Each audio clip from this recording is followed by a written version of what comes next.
नमस्कार। आज की कहानी चतुराई, हिंदी लोक कथा। एक गरीब आदमी था। एक दिन वह राजा के पास गया और बोला, महाराज, मैं आपसे कर्ज मांगने आया हूँ। कृपा कर आप मुझे 5,000 रुपये दें। मैं 5 वर्ष के अंदर आपको रुपए वापस कर दूंगा। राजा ने उसकी बात पर विश्वास कर उसे 5,000 रुपये दे दिए। 5 वर्ष बीत जाने के बाद भी जब उस व्यक्ति ने राजा के 5,000 रुपये नहीं लौटाए, तब राजा को मजबूरन उसके घर जाना पड़ा। लेकिन वहाँ वह व्यक्ति नहीं मिला। जब भी राजा वहाँ जाता, बहाना बनाकर उसे वापस भेज दिया जाता। एक दिन फिर राजा उस व्यक्ति के घर गया। वहाँ और कोई तो नहीं दिखा। एक छोटी लड़की बैठी थी। राजा ने उसी से पूछा, तुम्हारे पिताजी कहाँ हैं? लड़की बोली, पिताजी स्वर्ग का पानी रोकने गए हैं। राजा ने फिर पूछा, तुम्हारा भाई कहाँ है? लड़की बोली, बिना झगड़ा करने गए हैं। राजा के समझ में एक भी बात नहीं आ रही थी, इसलिए वह फिर पूछता है, तुम्हारी माँ कहाँ है? लड़की बोली, माँ 1 से 2 करने गई है। राजा उसके इन ऊल जलूल जवाब से खींच गया। वह गुस्से से पूछता है, और तुम यहाँ बैठी क्या कर रही हो?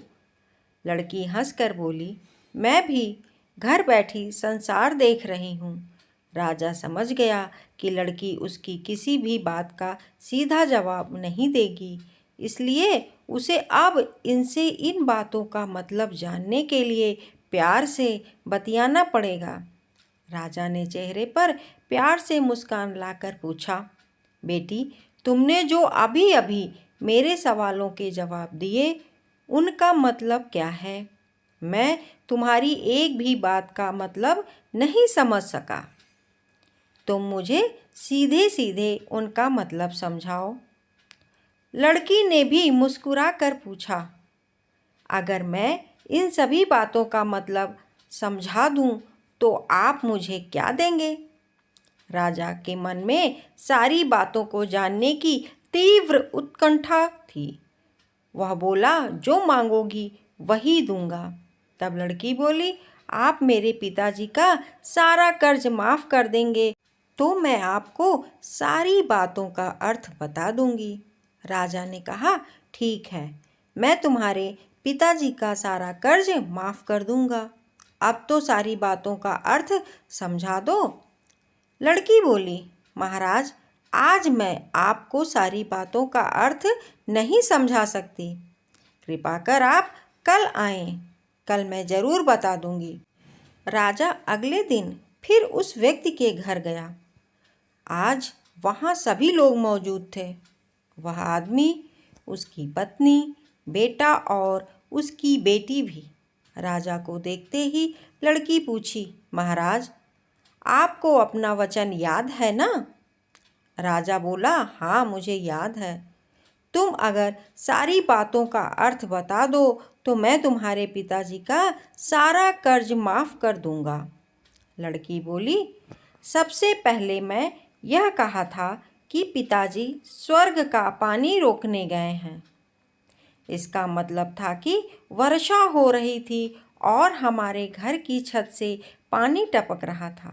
पिताजी पानी रोकने के लिए छत को छा बना रहे थे, यानी वर्षा का पानी आसमान से ही गिरता है और हम लोग तो यही मानते हैं कि आसमान में ही स्वर्ग है।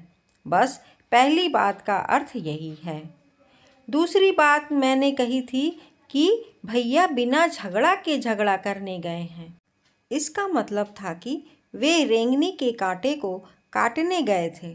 अगर कोई भी रेंगनी के कांटे को काटेगा तो उसके शरीर में जहाँ तहाँ कांटा गड़ ही जाएगा, यानी झगड़ा नहीं करने पर भी झगड़ा होगा और शरीर पर खरोंचें आएंगी।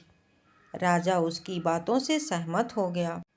वह मन ही मन उसकी चतुराई की प्रशंसा करने लगा। उसने उत्सुकता के साथ पूछा, और तीसरी चौथी बात का मतलब बेटी? लड़की बोली, महाराज, तीसरी बात मैंने कही थी कि माँ 1 से 2 करने गई है। इसका मतलब था कि माँ अरहर दाल को पीसने यानी उसको 1 का 2 करने गई है। अगर साबुत दाल को पीसा जाए तो 1 दाना का 2 भाग हो जाता है, यानी यही था 1 का 2 करना। रही चौथी बार, तो उस समय मैं भात बना रही थी और उसमें से एक चावल निकाल कर देख रही थी कि भात पूरी तरह पका है कि नहीं। इसका मतलब है कि मैं एक चावल देखकर ही जान जाती कि पूरा चावल पका है कि नहीं। अर्थात चावल के संसार को मैं घर बैठी देख रही थी। यह कहकर लड़की चुप हो गई और राजा सारी बातों का अर्थ जान चुका था। उसे लड़की की बुद्धिमानी भरी बातों ने आश्चर्य में डाल दिया था। फिर राजा ने कहा, बेटी तुम तो बहुत चतुर हो, पर एक बात समझ में नहीं आई कि यह सारी बातें जो तुम मुझे कल भी बता सकती थी, फिर तुमने मुझे आज क्यों बुलाया? लड़की हंसकर बोली, मैं तो बता ही चुकी हूँ कि कल जब आप आए थे तो मैं भात बना रही थी।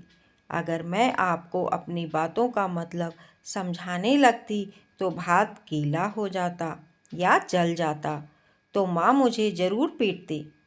फिर घर में कल कोई भी नहीं था। अगर मैं इनको बताती कि आपने कर्ज माफ़ कर दिया है तो ये मेरी बात का विश्वास नहीं करते।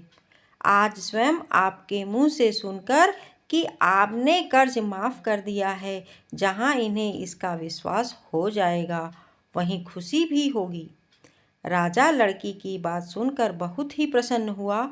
उसने अपने गले से मोतियों की माला निकालकर उसे देते हुए कहा, बेटी यह लो अपनी चतुराई का पुरस्कार। तुम्हारे पिताजी का कर्ज तो मैंने माफ़ ही कर चुका हूँ। अब तुम्हें या तुम्हारे घर वालों को मुझसे बहाना नहीं बनाना पड़ेगा। अब तुम लोग निश्चिंत होकर रहो। अगर फिर भी किसी चीज़ की ज़रूरत हो तो बेझिझक होकर मुझसे कहना। इतना कहकर राजा लड़की को आशीर्वाद देकर चला गया। लड़की के परिवार वालों ने उसे खुशी से गले लगा लिया।